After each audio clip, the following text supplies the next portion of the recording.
अस्सलाम वालेकुम नाजरीन, मैं हूं अहमद मंसूर। 5 अक्टूबर का दिन ढल चुका है। इस वक्त इस्लामाबाद में शदीद गरज चमक के साथ बारिश हो रही है। आ, ये तो गरज चमक के साथ बारिश हो रही है, लेकिन जो गरजते हैं वो बरसते नहीं। ये बात शायद पीटीआई के लिए कही गई थी या फिर अली अमीन गंडापुर के लिए कही गई थी, जो इस वक्त अपने कारकुनों को इस्लामाबाद में बेयारो मददगार छोड़ के उन पे शेलिंग हो रही है या उनके लिए जो मुश्किल सूरत हाल है। लीडरलेस पीटीआई के लोग जो इस्लामाबाद जिनको लाया गया, अली अमीन गंडापुर पेशावर वापस जा रहे हैं।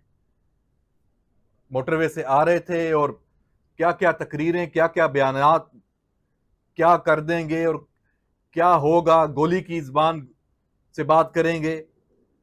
असला साथ लेके आ रहे थे, तैयारियां पूरी दिखाई हुई थी।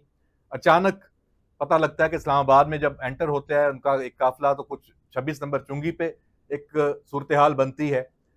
और चूंकि फौज की तैनाती हो चुकी थी, और जब से फौज की तैनाती कल से हुई थी केपीके में भी और इस्लामाबाद में भी, तो कुछ हमें इशारे मिलना शुरू हो गए थे कि मामलात इनके वो वाले नहीं रहे सारी बातें। फिर यहां देखा कि अचानक नमूदार होते हैं, यहां आते हैं या लाए जाते हैं या लाया जाता है या उनको रास्ता दिया जाता है।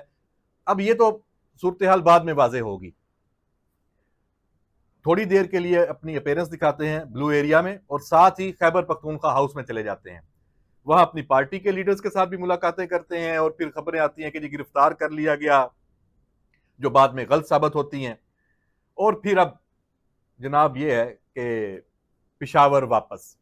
हाँ, कानून नाफज करने वाले इदारे, इंतजामिया, इनके पास जो दफा 144 के तहत भी इख्तियारात मौजूद हैं कि इस तरह का जो हमला करने के लिए या नापसंदीदा अनासर या एक इंतशारी जो ग्रोह तसादम को हवा देने वाला ऐसी शख्सियत, उनको अब सूबा बदर, जिला बदर या उनको वापस भेज दिया जाता है।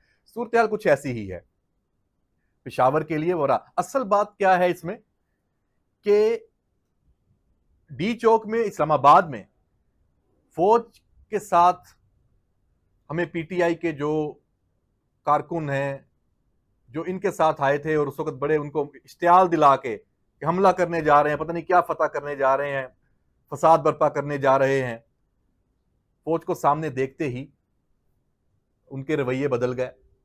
ये एक अच्छा साइन है। इसका मतलब ये है कि एक कल्ट और ये जो इनको ज़ोंबीज कहा जाता है, उनमें अभी भी शायद सोचो विचार या सोचने समझने की थोड़ी सी रमक है कि उनको समझ आ गई कि ये तो हम गलत कर रहे हैं। उनको समझ कैसे आई? उनको समझ पीटीआई की लीडरशिप ने दी है। आपको कोई एमएनए नजर आया? कोई पीटीआई के जो बड़े बड़े नाम हैं वो नजर आए ये शेलिंग खाते सड़कों पे और सारा?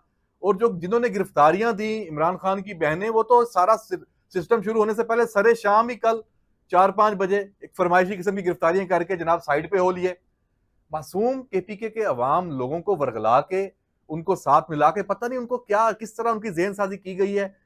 खैर पता तो है किस तरह की गई है।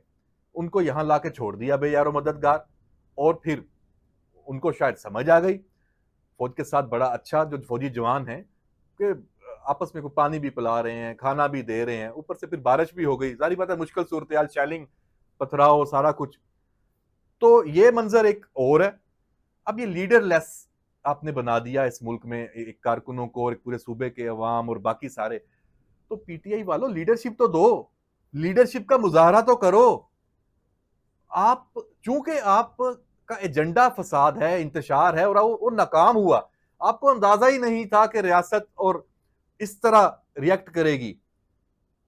ये कोई छोटा काम नहीं था। फौज की जो डिप्लॉयमेंट है आर्टिकल 245 के तहत यकीनन पहले भी माजी में होती रही है, लेकिन इस तरह, और उसके बाद खैबर पख्तूनख्वा में भी, और जो ये पूरा एक ग्रोह टोला जो आ रहा था इसके अकब में भी फौज आ गई। उन्हें पता था कि अब भी गुंजाइश, मैसेज मिल गया था कि मैसेज बड़ा वाजे है, इंतशार फसाद की इजाजत नहीं है, क्योंकि पाकिस्तान का जो सिस्टम है, यहां जो इस वक्त हो रहा है इजलास एससीओ का, कोई कॉम्प्रोमाइज नहीं है। फिर ये टाइमिंग देखें ना कितनी अहम है। ये टाइमिंग तो खुद एक सवाल पैदा करती है। अब चूंकि ये मामला तो वाइंड अप हो गया, इस बारिश ने धुल धुला दिया सब कुछ। अब तो दोबारा बैठ के सोचने की जरूरत है कि आइंदा ये चीजें ना हो। और अगर हों तो उनको फिर इस नहज पे ना पहुंचने दिया जाए कि पूरा जो एक सूबे का और पूरे इस्लामाबाद रावलपिंडी का जो रोजमर्रा के मामूलात हैं वो मुतासर हो जाएं और इस तरह लोगों को तंगी हो, सड़कें ब्लॉक हों, शेलिंग हो और अदारे, कानून नाफज करने वाले अदारे जो हैं उनको इस इंतहाई इकदाम पे आना पड़े कि जो मुजाहरीन हैं उनको सबक सिखाने के लिए। तो जनाब ये अब सोचने की जरूरत है। ये मामला तो ये वाला हमला भी ठुस हो गया। अली अमीन गंडापुर का एक सवाल अब मौजूद है कि भाई आपने जो करना चाहा था, आपको समझ आ जानी चाहिए गंडापुर साहब कि आपको इस्तेमाल किया जा रहा है। अडयाला से इमरान खान आपको इस्तेमाल कर रहा है। अगर इस्तेमाल नहीं कर रहा होता तो आपको अकेला ना छोड़ता, और फिर आप अकेला ना छोड़ते अपने कारकुनों को बीच मंझदार में। किधर उमर अयूब, किधर बैरिस्टर गौहर, किधर आजम स्वाति, बाकी सारे लीडर किधर, बड़े बड़े नाम। सोशल मीडिया देखे भरा पड़ा है आपके रहनुमाओं के इश्तियाली पैगामात से। अमलन किधर हैं? इसलिए कि उनको पता है कि इसका खमियाजा क्या भुगतना उन्हें पड़ सकता है। साइड पे हो लिए आप लोगों को फंसा के। तो जनाब हमारे पास खबर यह है कि अली अमीन गंडापुर ने अपनी पार्टी के जो लोग हैं उनको सख्त मैसेज दिया है। उन्हें कहा है कि भाईजान मुझे पता है आपने मुझे फंसा दिया है, तो मैं भी फिर अब वो अमल करने जा रहा हूं कि आप लोगों को अब अपने बिलों से निकलना पड़ेगा। मैं जा रहा हूं पेशावर वापस, भले उसको ले जाया गया होगा या जो भी मर्जी उसकी भी शामिल होगी।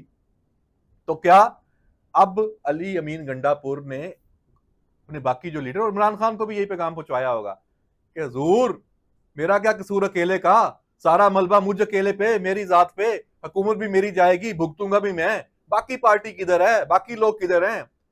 और ये जो पूरे पंजाब से सूबे से लोग आने थे, पीटीआई के कारकुन हजारों लाखों की तादाद में जिन्होंने हमारा यहाँ पे वेलकम करना था, वो किधर हैं? कोई निकला क्यों नहीं? सिर्फ मैं ही केपीके के वसाइल इस्तेमाल करके अपने लोगों को लेके यहाँ पे आऊं, उसका कितना मनफी एक अमल पड़ता है और उसकी पूरी सारा मलबा उसके ऊपर आता है। तो अली अमीन गंडापुर को भी समझ आ जानी चाहिए, और खैबर पख्तूनख्वा के जो अवाम को, कारकुनों को, जिनको इश्तियाल दिला के बहला फुसलाकर इस्तेमाल करके इस तरह लेके आया जाता है, उनको भी अब समझना चाहिए, उनकी आंखें खुल जानी चाहिए। ये होता है एंड, ये होता है आपकी जो जिद्दोजहद का जिसको आप कहते हैं, ये है ही इंतशार, ये फसाद। इसके पीछे कोई एजेंडा है, इसके पीछे एक ही सोच है कि भाई इतना प्रेशर डालो इस मुल्क पे, रियासत पे, इतना तंग करो, इतने हालात खराब करो कि रियासत मजबूर हो जाए आप लोगों की ब्लैकमेलिंग के आगे, आप लोगों से बात करे, आप लोगों को कोई रिलीफ मिल जाए जो अदालतों से आपको नहीं मिल रहा। तो जनाब आप लोगों को इस्तेमाल किया जाता है, अब तो आप इस्तेमाल हो गए, दोबारा नहीं होना चाहिए। आपको समझ आनी चाहिए, ये बैठ के सोचें पॉइंट्स जो मैं ये बात कर रहा हूं, इस सारी चीजों को, इस नुक्ते को भी सोचें कि ये टाइमिंग क्यों चूज की गई इमरान खान की तरफ से और जो बाकी इंतशारी ग्रुप है आपकी पार्टी के अंदर, क्योंकि उन्हें पता था कि रियासत मजबूर होगी। एससीओ के हवाले से इतना बड़ा काम है, वो शायद बात करने पे मजबूर हो जाती, लेकिन इस दफा फिर यही फैसला किया गया कि बात नहीं होगी तो घुटने टेकने वाली या कोई रिलीफ या कोई ढील या कोई डील नहीं होगा, ये सारा सिनेरियो। तो शुक्र अल्हम्दुलिल्लाह ये एक दफा फिर नाकाम हुए हैं। अली अमीन गंडापुर वापस पेशावर पहुंच चुका है। बाकी पीटीआई के सारा इंतशारी ग्रोह लीडर सब छुपे छुपाए हैं। कारकुन अवाम जिनको वर्गला के लाया गया था, जिनको इस्तेमाल करके, वो फौज के साथ। ये इमरान खान के, अली अमीन गंडापुर के, पीटीआई के जो इंतशारी ग्रुप है, उनके दिलों पे निश्तर चल रहे होंगे ये मुनाजर देख के कि फौज के साथ जो जिन लोगों को ये लड़वाने लेके आए थे वो नहीं लड़े और ना लड़ेंगे और ना ये वक्त आएगा।